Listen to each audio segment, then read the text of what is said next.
Oh, this has been such a hard week. Such a hard week. One of the hardest parts right now for me is that I want to live my life with integrity. And I feel frightened. And I'm a mother. And I have a platform. And I love people. I love people. Some people say I'm a cat person, I'm a dog person. I always say I'm a people person. I love people. And right now, the world is very dark, and it feels like things are so black and white. It feels like I'm not allowed to share my experience, because if I do, it makes me bad. That doesn't feel good. And I want every person in this world to be free. I want that so badly. That's why I do my show. I want every person to feel seen. I want every person to know that they matter and to feel empowered. I want every person to feel that they are a masterpiece, a piece of the master, because they are. Every person was put here because every person is needed to complete this beautiful puzzle. And without one of us, it's not complete. I believe that. And I don't just talk about this. I do everything I can to live this. Every person I meet, I try to hold up a mirror and say, do you see what I see in you?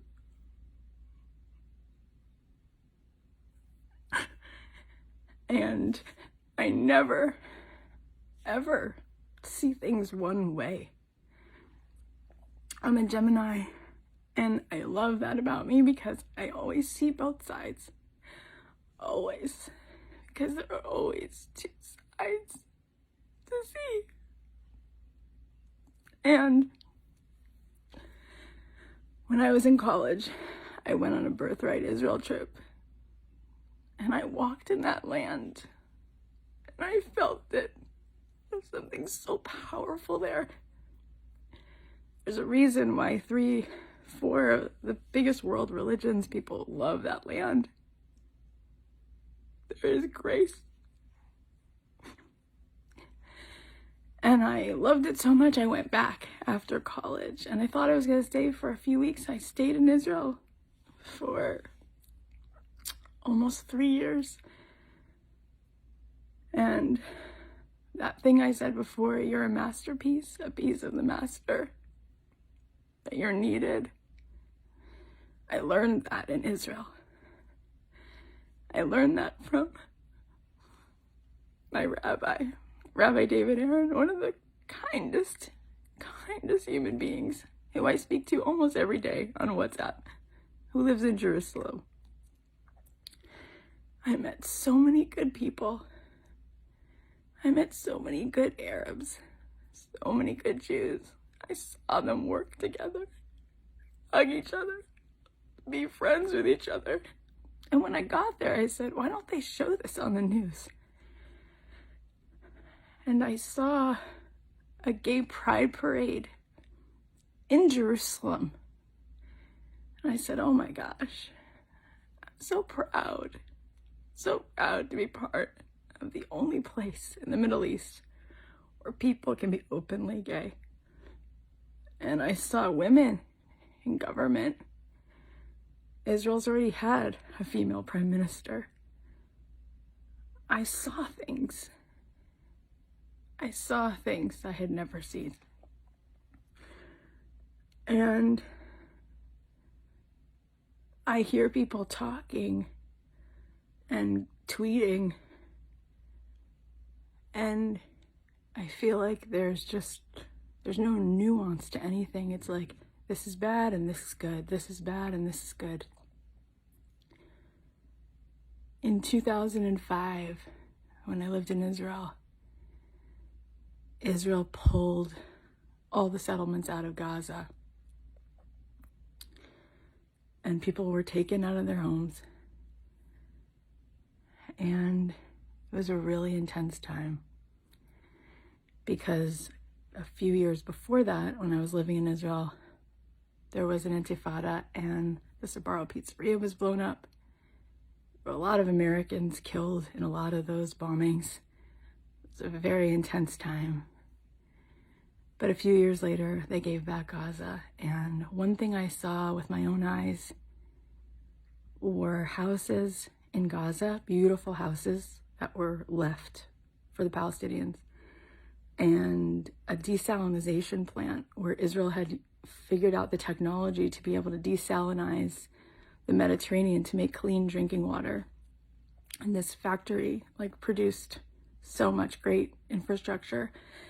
And there were also incredible greenhouses where Israel had created the technology to be able to grow things in the desert out of sand, create produce, so many incredible vegetables. And I thought, wow, because very soon after, everything there, all this infrastructure, all the homes, all of that technology, all of the infrastructure that could have provided so much resource, it was bulldozed. Their leadership bulldozed all of it so that they couldn't even use it or enjoy that. And when I saw that, I remember speaking to an Arab teenager, a Palestinian teenager, and we both cried. We sobbed so hard, I almost threw up. I said, how can that be?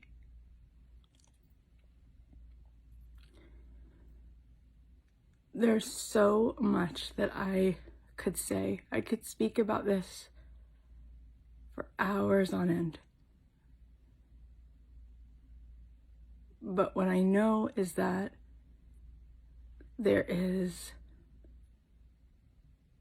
gray and complexities and nuances that people, for some reason,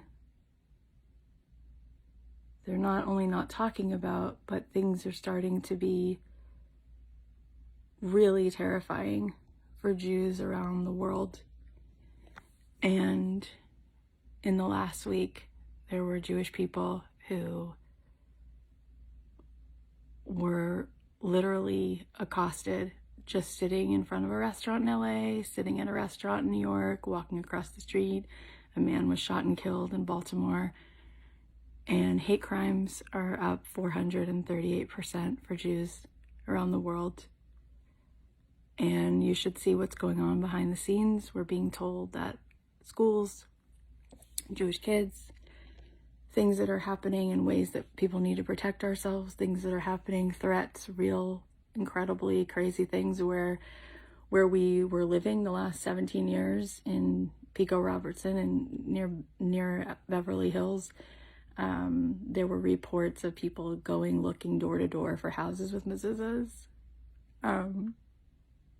screaming things. Come out, Jews. We're gonna, looking for Jewish people, Jewish kids, saying things like, we're gonna rape your daughters, it's just really scary. And I just feel like no matter what, I just want to know that at every moment in my life that I have integrity. And I just wish that people were willing to have real conversations where they really want to listen and they're really willing to hear. Before I went to Israel, I just didn't get it. And I was editor of my college paper, and I really only knew this one narrative. And when I got there, I started to see the nuances. And I just saw so many good people. I saw so many kind, great, sweet Arab families, and so many sweet, proud, liberal, progressive Jewish people. And I saw so much kindness, and it's like, the media doesn't want to report that. It's too, doesn't sell, to show goodness and kindness. But there's just so much misinformation, and the misinformation is inciting a lot of hate. And now there are Jews all around the world who are paying the price for that. And there are Arabs all around the world paying the price for that. So I think that we're all capable of doing better. We can do better. And the past 11 days, I hesitated to say anything like this because I thought, people will bully me, people will not like me. And then I thought, you know what? Like Elphaba says, if that's love, it comes at too high a cost. If I can't say how my heart is broken, I should be able to say it. So, I want to see a free Palestine. I want to see every one of those kids thriving.